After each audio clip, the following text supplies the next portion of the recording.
22 mai 2021, 38e vidéo de la série Symfony, sauvegarde de la base de données via un contrôleur. Pour sauvegarder une base de données, tu as plusieurs solutions. Tu peux utiliser une interface graphique de type PHP-MyAdmin et compagnie, ou sinon tu peux bien évidemment utiliser ta CLI, ok? Donc via un terminal, lancer une ligne de commande pour générer un fichier de sauvegarde de ta base de données en l'état actuel, ok? Donc c'est cette deuxième solution que l'on va utiliser. On va faire comment? on va la lancer via un process que l'on va lancer via une commande que l'on va créer.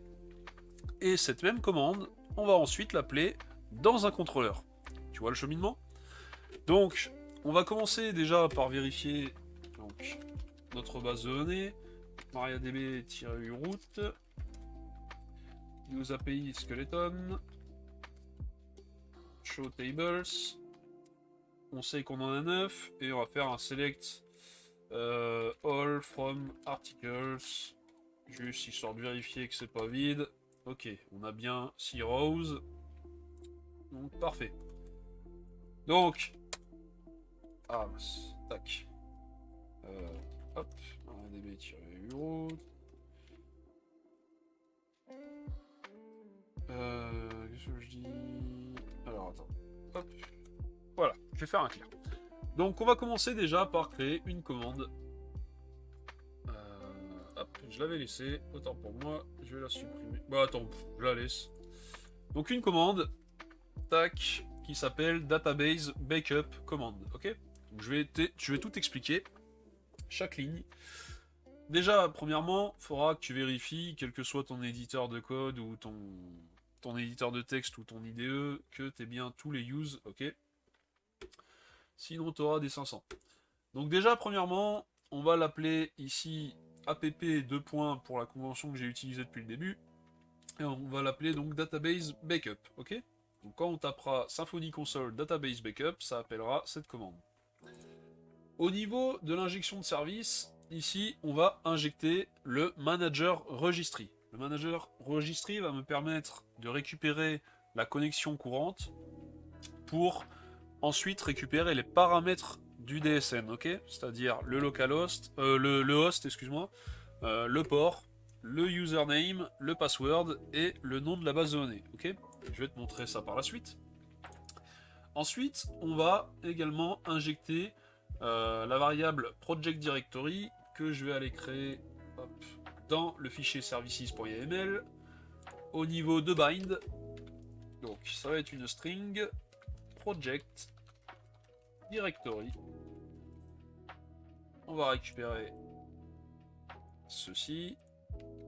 Tac. Donc c'est tout simplement la racine du projet.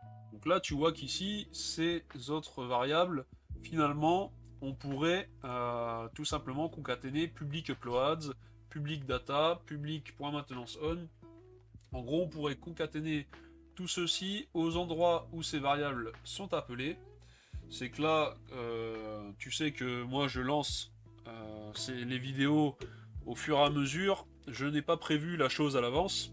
Donc ça me vient comme ça, quand j'ai l'idée en tête, paf, je fais la chose. Ok, donc là il y a du refactoring qui est possible.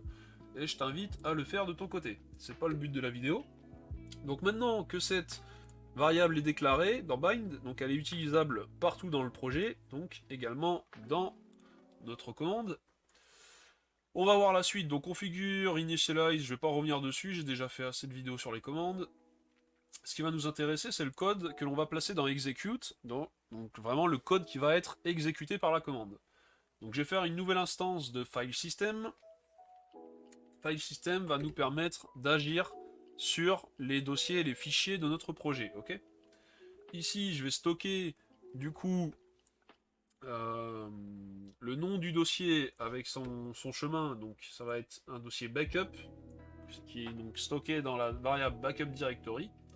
Je vais tout premièrement faire une condition pour vérifier si ce dossier existe.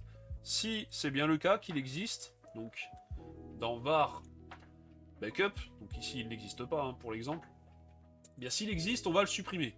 Pourquoi je fais ça? Parce que ça va me permettre de supprimer à la fois le dossier, mais également ce qui sera contenu dedans. Donc notamment un possible fichier déjà de backup, ok? Je veux le supprimer pour qu'à chaque fois, quand je vais lancer la page en question, que je vais appeler la route en question, que ça me télécharge vraiment le fichier qui aura été généré par la commande à l'instant T, ok? Ensuite, bien, régénération bien sûr de ce dossier backup directory. Donc par défaut, mkdir te le crée avec les droits 777. Moi, je mets le droit 700, ok? Uniquement pour le propriétaire. Si ça s'est mal passé, eh bien je throw une IO exception. Donc c'est l'exception qui se passe quand, du coup, on le voit ici, hein, avec un téléfence, je sais pas, l'extension que j'ai installée sur VS Code que j'avais pas avant, donc du coup c'était pas top. Donc on voit IO exception. Pour rappel, moi j'utilise PHP Storm sinon. Donc ensuite, je vais récupérer la database connection en faisant appel au service manager registry et en appelant dessus la méthode getConnection, ok? Donc ici, je mets un petit peu de PHP-doc histoire que l'IDE comprenne que database connection c'est une instance de doctrine Debal connection, ok? Et je vais te montrer du coup ce que contient ceci. Je vais faire un die and dump ici, boum. Donc là, si on arrive jusqu'au die and dump, ça veut dire que le code qui était avant est forcément passé, ok? Donc c'est-à-dire que on aura eu la création de notre dossier backup dans var, ok? Qui actuellement n'est pas présent. Donc, hop. Si je lance la commande, Symfony console, app backup, c'est database backup. C'est bien ça. Ouais, database backup. Si je la lance, déjà, premièrement, je devrais ici voir apparaître un dossier, voilà, backup, nickel, un dossier vide backup, parfait. Ensuite, au niveau du die and dump, on récupère ici un tableau. On a une première clé URL qui est tout simplement le database URL qui est présent dans notre fichier .env.local, donc la connexion à la base de données. Et ensuite, on a les différents paramètres qui sont éclatés dans différentes clés valeurs. Donc nous, on va récupérer le host, le port, le user, le password et le dbname. Le reste, on s'en fiche complètement. Ok?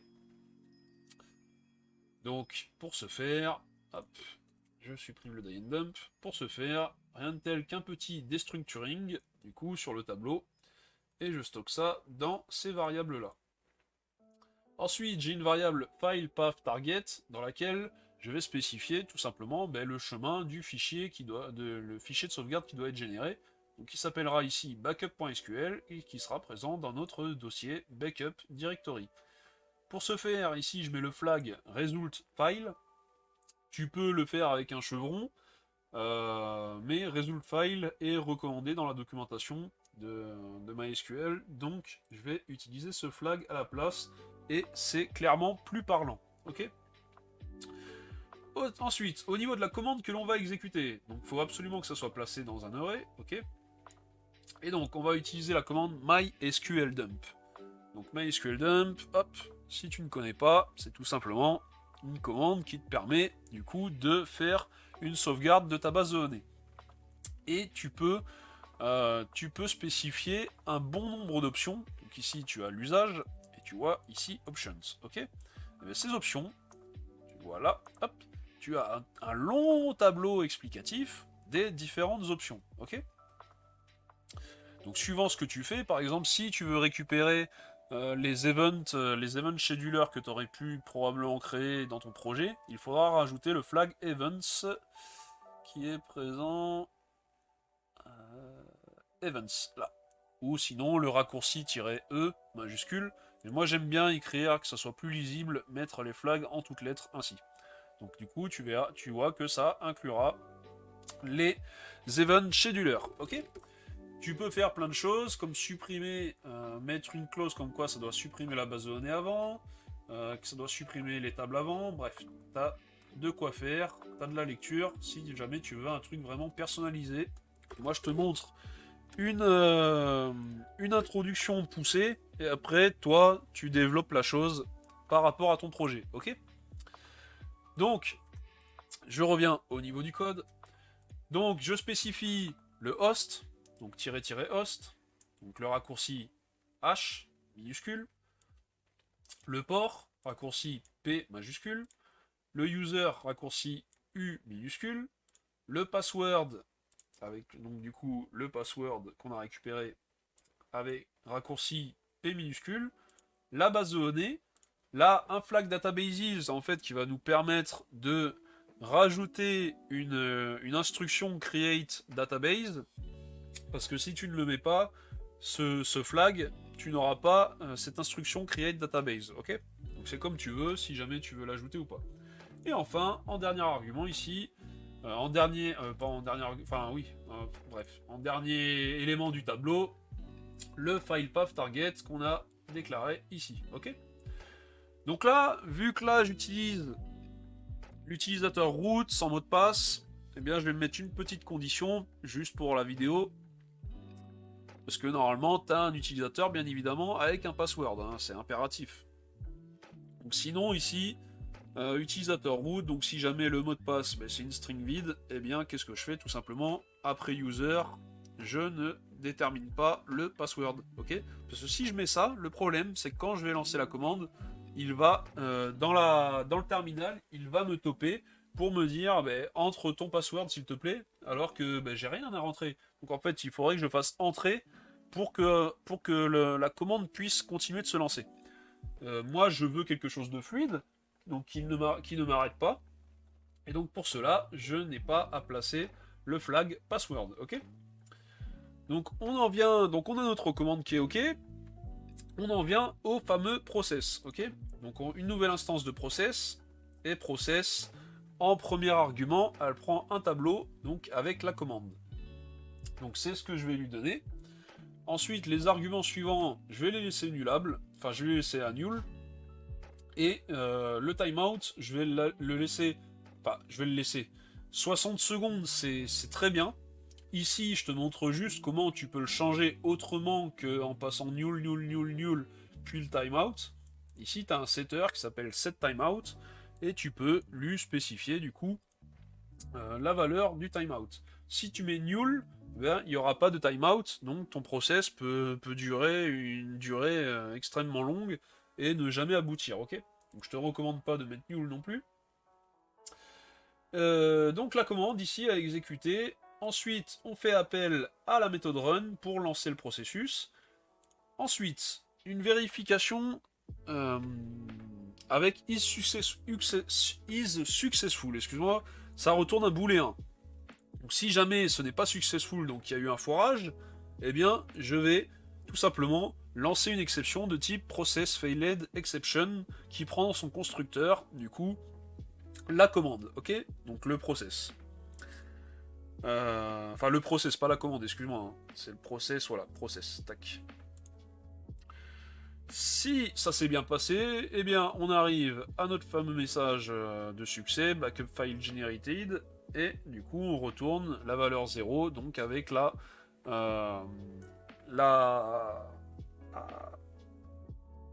la constante de classe success de la classe commande, excuse-moi. Donc, process, allez, on va aller checker la documentation vite fait. Tac, je te mettrai bien évidemment les liens sous la vidéo. Donc là, tu as un exemple d'utilisation. Donc on retrouve El Famoso méthode successful, on retrouve la méthode run et on retrouve la méthode process, ok? Donc si tu veux utiliser des variables d'environnement, c'est présent un peu plus bas, tac. Donc on le voit, je te l'ai expliqué, que c'était en troisième... Non, je crois pas l'avoir expliqué d'ailleurs. Mais bref, c'est le troisième argument à passer à process. Donc c'est un tableau avec tes variables d'environnement. Ici, on utilise le service manager registry pour récupérer les valeurs qu'on a besoin, mais on aurait pu passer des variables d'environnement parce que le host et compagnie, là, on a tout ça dans les variables d'environnement dans notre fichier .env.local, ok? Et puis voilà, si jamais tu as besoin de faire des choses asynchrones et compagnie, tout est dedans. Donc ça te parle des process timeout. Bref, comme d'habitude, la documentation de Symfony est bien expliquée pour les choses que tu voudrais faire, ok? Donc, hop, je reviens là. Bah, je t'ai tout expliqué. J'ai enlevé le die and dump, ok. Donc là, je vais pouvoir faire un petit clear. Et on va vérifier si notre fichier est bien généré. Symfony console app database backup, ok. Bon, ça semble avoir été généré vu qu'on a le message. Et si on vient voir dans var backup, on a bien un fichier backup.sql. Nickel chrome. Donc là, on va pouvoir faire un mariadb-u route, faire un drop database if exist API skeleton, boom. Donc on voit qu'il y a 9 tables qui ont été supprimées avec la base de données. Si je fais use API skeleton, on voit qu'elle n'existe plus. Donc là, je vais faire un create database if not exist API skeleton. Boom, ça a été créé. Je peux faire use API skeleton. Boom, c'est bon. Je fais un show tables, bien évidemment, elle est vide. Hop, je vais augmenter ici. Et donc, du coup, ben, qu'est-ce qu'il me reste à faire? Il me reste tout simplement à utiliser ma sauvegarde qui a été nouvellement générée via ma commande. Donc, je vais faire source et je vais lui spécifier le chemin. Donc, c'est var backup.sql. Et boum! Là, les queries ont été exécutées. Si je fais un show tables, on voit que j'ai bien mes 9 tables qui sont rétablies. Et si je fais un select ID select all from articles, on devrait retrouver nos 6 articles de tout à l'heure. Perfecto, c'est bon, nos données ont été ressuscitées. C'est génial. Donc voilà, là on a fait la première partie de la vidéo, donc qui consistait à créer la commande permettant de générer un backup. Ok, c'est nickel, allez là. Maintenant, ce qu'il nous faut faire, c'est créer El Famoso contrôleur pour l'appeler, appeler cette commande et télécharger le fichier nouvellement généré. Ok, donc on va aller dans contrôleur, on va faire un new file et on va l'appeler database backup controller.php. Donc là, je vais encore une fois faire un copier-coller et t'expliquer le cheminement. Hop. Donc comme d'hab, hein, t'oublies pas El Famoso use pour pas avoir d'erreur 500. Donc, on étend bien l'abstract controller histoire de bénéficier des helpers. Donc ici, j'ai une route qui va s'appeler, donc, enfin la route ça va être database-bake-up. Le name, ça va être database backup, la même chose mais avec des underscores au lieu des tirets. La méthode, on va l'appeler en méthode get ici, on va pas s'embêter. Mais comme je te disais, en gros, si jamais tu travailles en équipe et que tu as des... Enfin non, je te l'ai même pas expliqué d'ailleurs, qu'est-ce que je dis. Si jamais tu travailles en équipe et que tu as des personnes qui sont non techniques mais qui souhaiteraient avoir des sauvegardes de la base de données sur leur propre ordinateur, eh bien, eux ne sauront pas, probablement pas se servir. Et de toute façon, il vaut mieux pas qu'ils se servent de PHPMyAdmin pour pas aller flinguer la base de données de prod. Ils ne sauront pas se servir non plus, ils vont pas aller dans le terminal pour aller taper la commande. Bref, l'idée, c'est vraiment que eux, tu leur files un lien, donc avec un accès bien sûr, avec un rôle admin, qu'ils aient accès en rôle admin, et qu'ils puissent tout simplement cliquer sur un lien pour récupérer la base de données, ok? Donc, bien sûr, si c'est le cas, tu auras une logique un peu plus complexe, donc ça serait plutôt avec une méthode getPost, avec un formulaire et compagnie, bref, là je te montre vraiment le minimum, mais quand même de façon expliquée, et par la suite tu pourras très facilement, si tu as compris ce que je t'ai expliqué là, tu pourras très facilement adapter pour ton projet, ok? Donc, hop, on injecte la kernel interface pour pouvoir faire appel à la commande. J'injecte également mon project directory, comme je te disais, donc j'ai pu l'injecter directement dans la commande. Je peux l'injecter directement ici dans le contrôleur, c'est du fait que l'on a spécifié ça dans la clé bind dans le services.yml. Hop, ici, ok. Donc, déjà, on refuse l'accès si l'utilisateur n'a pas un rôle admin.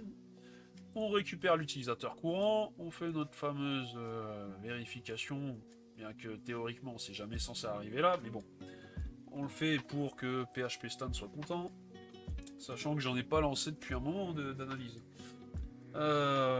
Donc ensuite, on fait appel du coup on fait une nouvelle instance de application à laquelle on passe le kernel. On spécifie bien l'auto-exit à false, histoire que une fois que la commande est exécutée et que ça fasse pas d'exit, ok. Parce qu'on veut continuer nous notre traitement.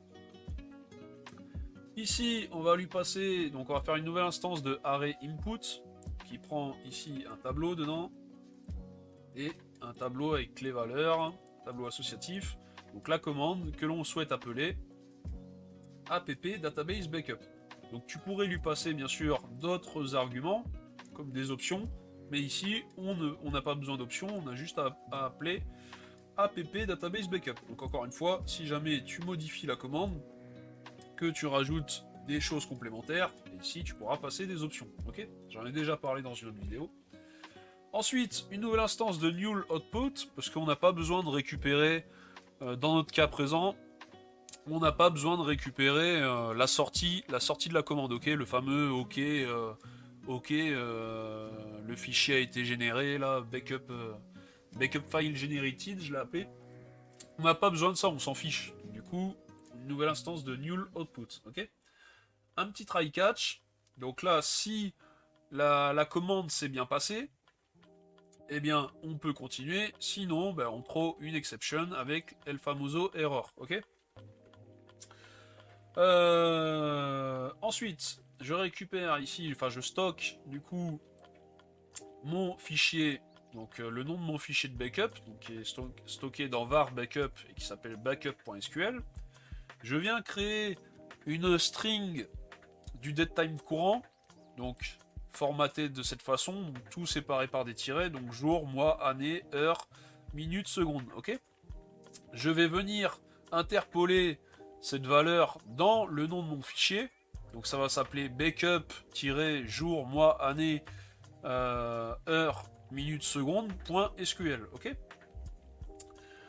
Donc ensuite je fais appel de nouveau au file system. Pourquoi je fais appel à lui? Parce que tout simplement je veux renommer le fichier qui est présent dans le dossier backup, ok. Donc je fais appel à la méthode rename.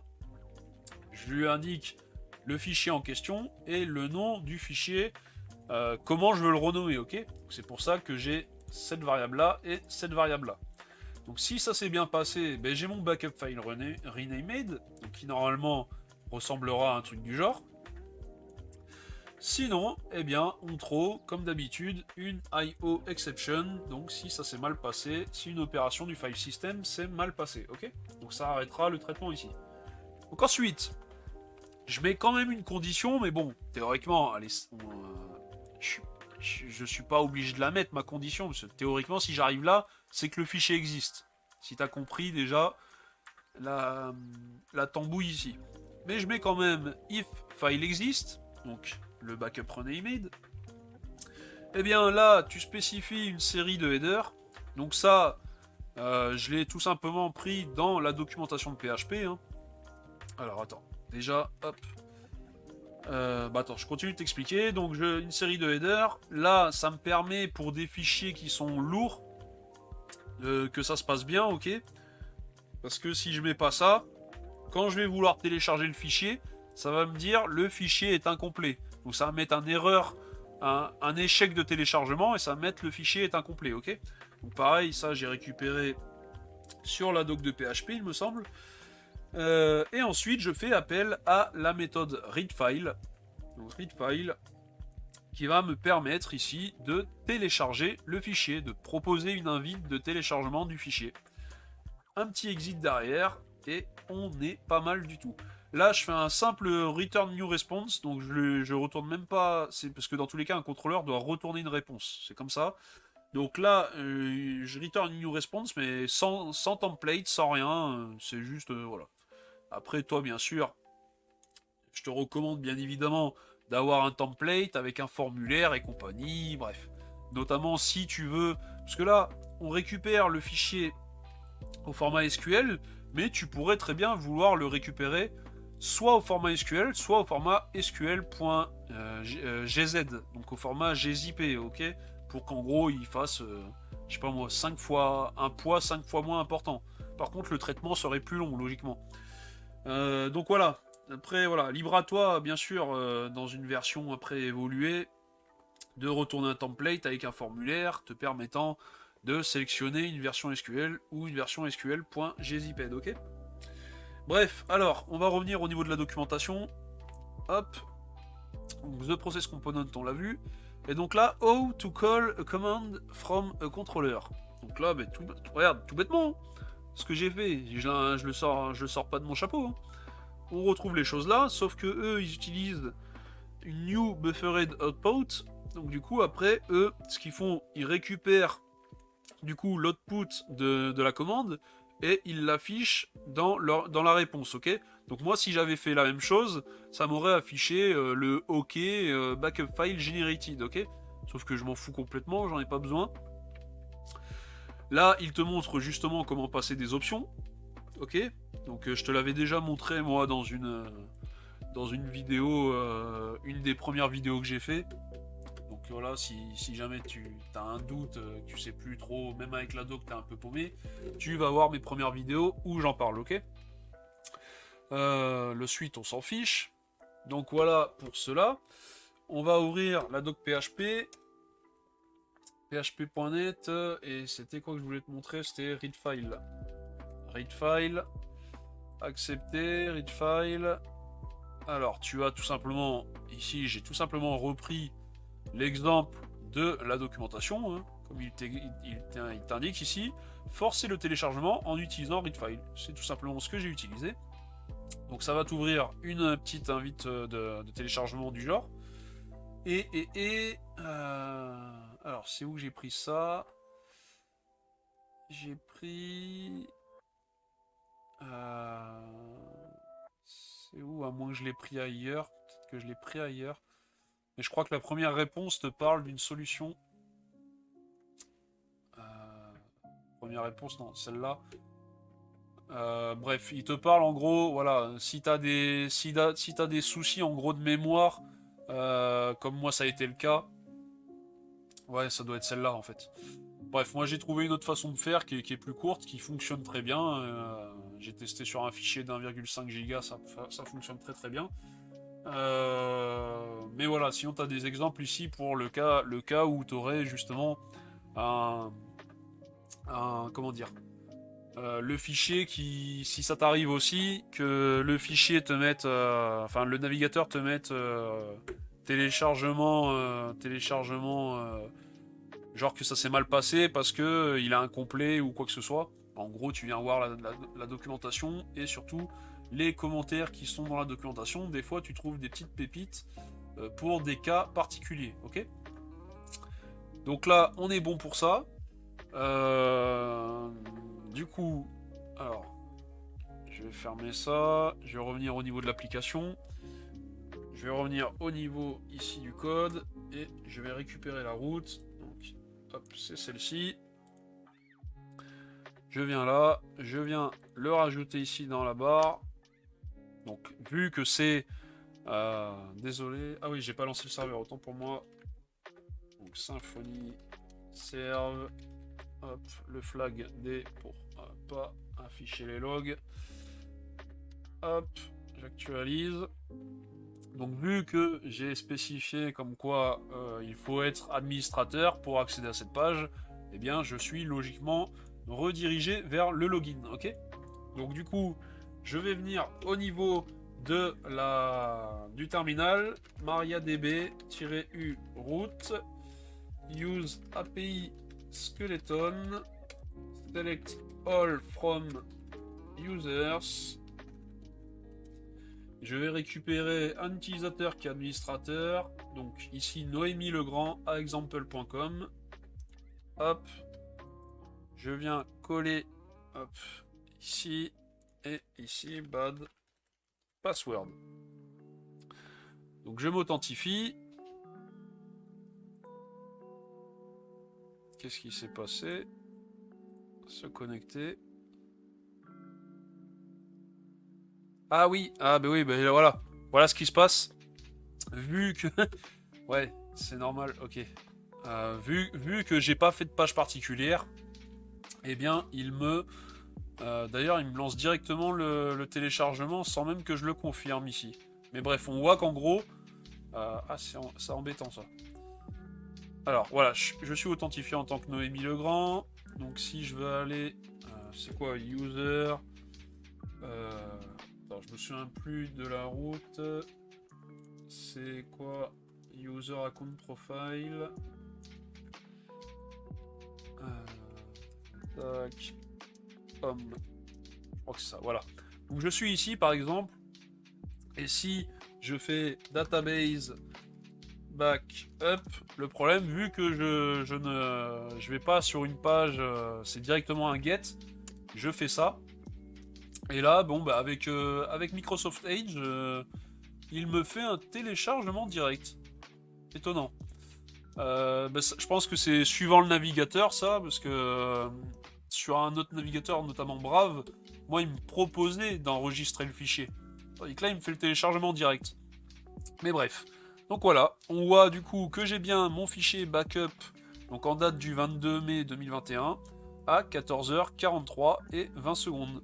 Nickel chrome. Tac.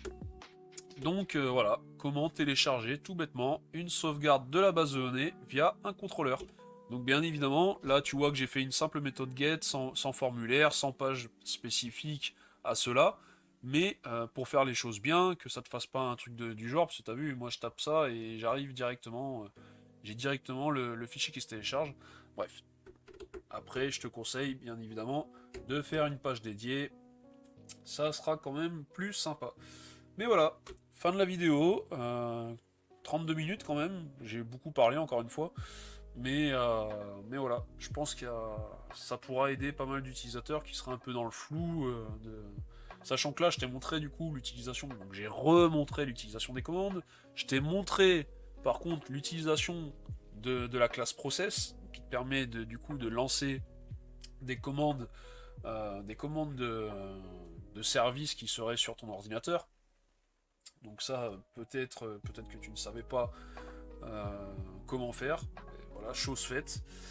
Et puis voilà, quoi. Comment après appeler également une commande via un contrôleur. Donc c'est bien beau de taper des commandes directement dans le terminal, mais après, quand tu as ton application qui est en ligne, et des fois tu veux pouvoir exécuter une commande via ton navigateur. Et ceci est donc parfait pour. Allez, sur ce, je te dis à samedi prochain, peut-être. Je confirme pas, mais peut-être. Donc cette fois-ci, on fera bien l'I18N, donc les translations, donc l'internationalisation. Allez, tchuss!